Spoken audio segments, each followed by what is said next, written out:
Hello mga langga, so for today's video nga langga, magbibilad tayo ng palay para magiging bigas. So ayan na nga yung bahay nung papa nung aking friendship langga. Ayan na nga yung kanilang palayan langga, no? Diba? Ang dami nilang stock, ang yaman nila dyan sa bigas langga kung alam nyo lang. Ang mahal pa naman ng bigas ngayon. Ayan na nga, nagbuhat na nga tayo at ibibilad natin dito sa tabing daan.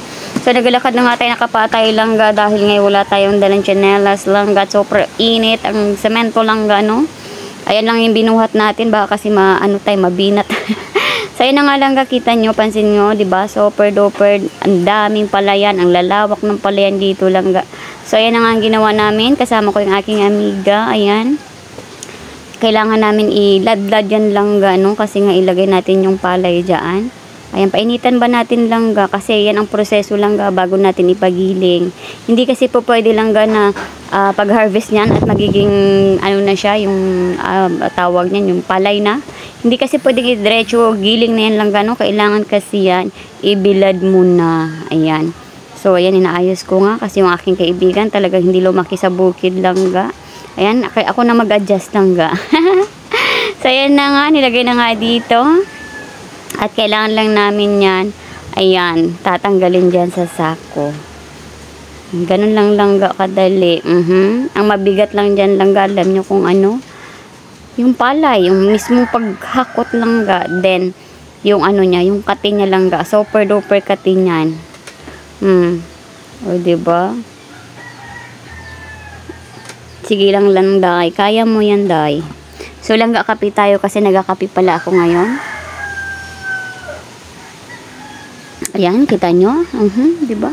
Ang yaman nila dyan langga sa bigas. Hindi na sila bumibili ng bigas.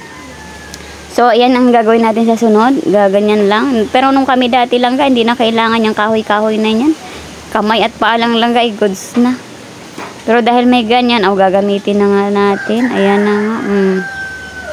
Kailangan natin kalatin yan. Mas maganda langga kung malaki ang screen para mas mabilis siyang matuyo, diba? Mas manipis, mas mabilis matuyo. So, yun na nga, paikot-ikot lang. Ayan.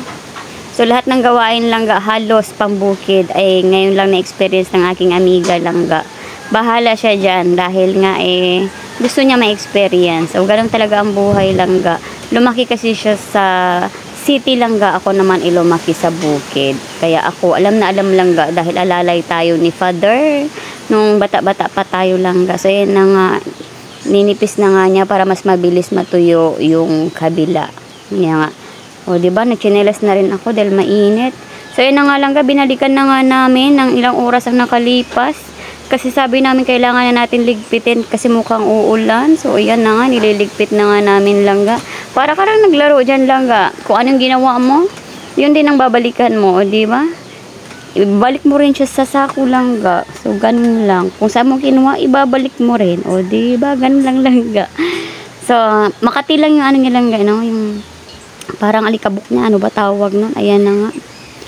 So, ako na nga ang nag-ano dyan langga kasi sabi ko mas madali, mas mabilis akong gumalaw langga.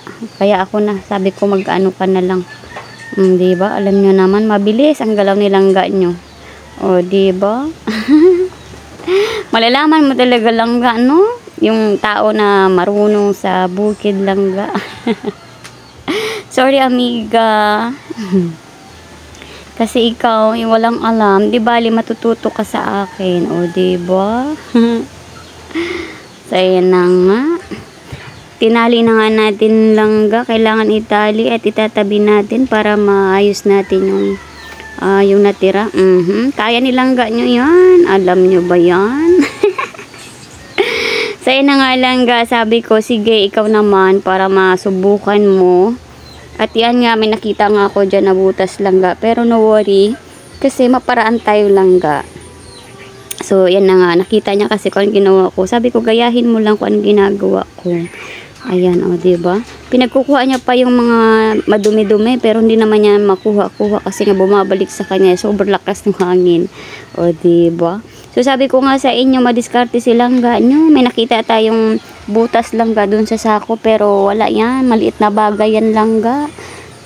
Yan, ilalagyan lang natin yung butas. O, diba? Hindi natatagas yan langga. Pero dati langga, nilalagay namin dyan.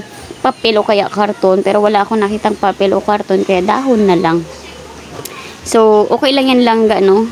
Kasi pagka kinabukasan, bibilad naman ulit yan. So, matatanggal naman ulit yan dahon. O, diba? Para-paraan lang yan langga, no? So, kung kayo sa bukid langga, lagi kong inuulit sa'yo langga, no? Sa inyo, kung nasa bukid ka langga, kailangan lang talaga ay masipag ka. Huwag kang patamad-tamad langga. Kasi kung ugali mo langga, patamad-tamad ka, tikang-kang ka lang whole day langga, abay, walang mangyayari sa buhay mo langga. O, diba? Kung maaga ka pa, nandun na sa labas, magmamarites ka na, ay, walang mangyayari sa buhay mo langga. Kaya ang gagawin mo, maghanap buhay para mabuhay. O, diba? So, yan na nga, tuloy pa rin natin yung laban langga. Yan eh. O, diba? O, pansin nyo langga, nasa tabing daan lang.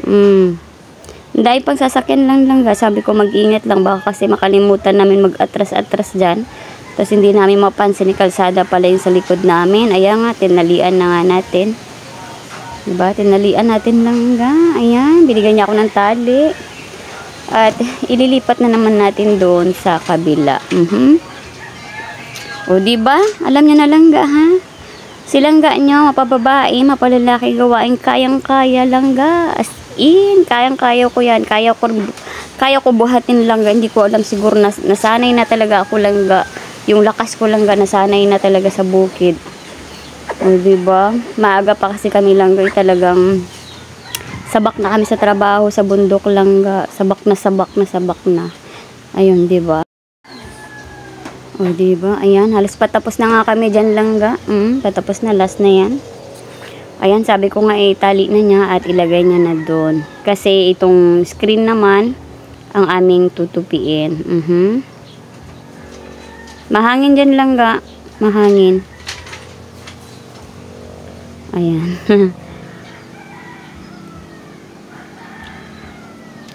Diba? Tapos na tayo. At sabi ko sa kaibigan ko, yan ang bitbitin niya. At ako lang itong maliit. So, pagod yan. Pagod. Pero careless lang langga. Masaya yan langga, no? Nasa bukid ka langga. Simpleng buhay. Masaya, healthy. Ayun lang. Bye!